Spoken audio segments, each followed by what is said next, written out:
This is fork seal replacement for the 1983 HondaMatic 450. I've taken this is the equalizer, air equalizer between the shocks on the top. I've taken it off. And I have to be very careful because that's never been taken off in 27 years, and I'm so afraid of breaking something. I already broke something. There's a tire, a new tire I have. Here's the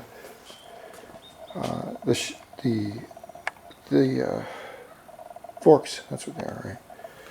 Forks, and I'm going to take the fender off very carefully. I've already there was a little tiny screw that went in the speedometer, and a little plastic broke off it. That's just because it's very old and it was never taken off. And I'm going to make a video log of this to make sure where I'm at and how much things I've taken off. That way if I lose track of something, like my memory, which is happening a lot, then I'm going to have to take these fork ties off, and I think I'll leave the caps on until I actually get the fork tubes off themselves. Then I have to figure out how to break down the forks, put the oil in, get rid of the air bubbles, and I do not have the manual on this particular model that has the assisted air fork option. I know how much air to put in it, but how to bleed it is it's a little bit of a mystery to me. And you can see it's kind of dirty. I'm going to clean it up really nice with a toothbrush one of these days, and then I'm just going to take a few pictures of it just to show you what it's like. So I'm going to take the I also have to take that off. Yeah, okay. These are the two shocks I've taken off, and you can see the stickers look like they're brand new from when they came from the factory. All the rods here are in very good shape. The next thing I'm going to do is, now the seals will go like this down into the tube and fit about right here. But the first thing I have to do, I believe, is to take these caps off, and I'll take the springs out. I've already drained the oil, and what I did with the oil, just to make sure that, because I don't have the manual, but the gentleman at the Honda shop, you always got to recheck things, always. Never trust anyone when they just tell you something, because if it screws up, and he said that it takes 6.1 ounces in each tube. Now right there, what is there? It's a little past 11. Now that makes sense to me to account for the little bit left in the tube plus the little bit that leaked out. So it will take 6.1. So I'll take these out, take these caps off, and pull the springs out, and then I'll take my little, this will be the hardest part, I think, will be taking the circlips out of here and here that hold the seals in, and then I'll put them back in. But what do you think of this? That's stock front fender. That front fender right there, let's get a good background going right there. This front fender right here is 27 years old. It's the first time it's ever been off the bike. See, you can even see me. Just don't look at my hair. Well, at least I'm 50, I still got hair, so screw you. Anyway, look at that. Now, that's the way they used to chrome things back in the day. They don't do that anymore.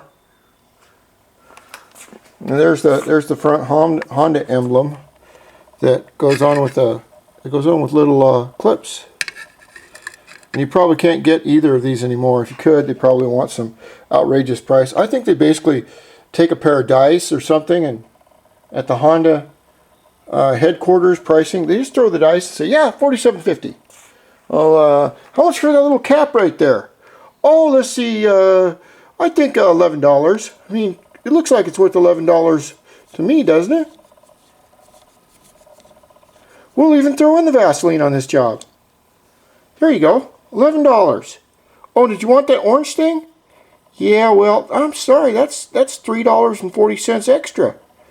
You know, hey, these things cost a lot of money to make. That's why, if you really want to rebuild bikes or cars, what you have to do is own a partial interest in either a bike shop or a auto parts store. And you can get all this stuff at Jobber. And Jobber is what the parts stores pay for it. And let me tell you what Jobber is. Jobber, or what we call a blue book, because years ago it was in a blue book, is basically half of what you pay for it.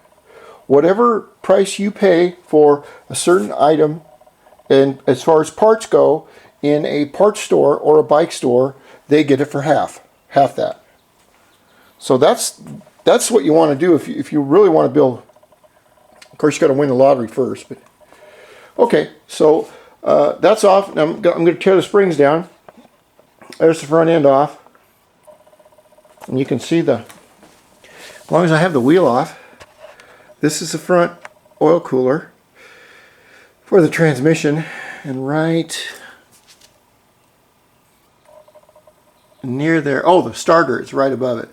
I had to take that out, and you can see all the gaskets, the bottom gaskets that go to the cylinder, and the bottom of the head gaskets and everything. There's just no leaks. There's no leaks on anything. It's all just virgin, if that's your taste. Okay. This is one thing that I can't stress enough on. Now, I made a mistake. I should have loosened these caps while they were on the bike. That's my mistake. I was too busy worrying about something else. But what I have here is a mobile vise. I have I believe it's a 4-inch vise. I don't know what they sell them in Europe or whatever. But it's on a piece of very good solid piece of wood. But the thing about this vise is that instead of being stuck in a corner over here or at the far end down here by that bottle, is that the vise can be moved. It can be rotated this way or this way or this way, whatever your project may require you to do. And then after you get done using the vise, you can also always take it and stick it back in the corner where my hat is, right here. And then it's easier to clean that way too. So that's just a trick I learned.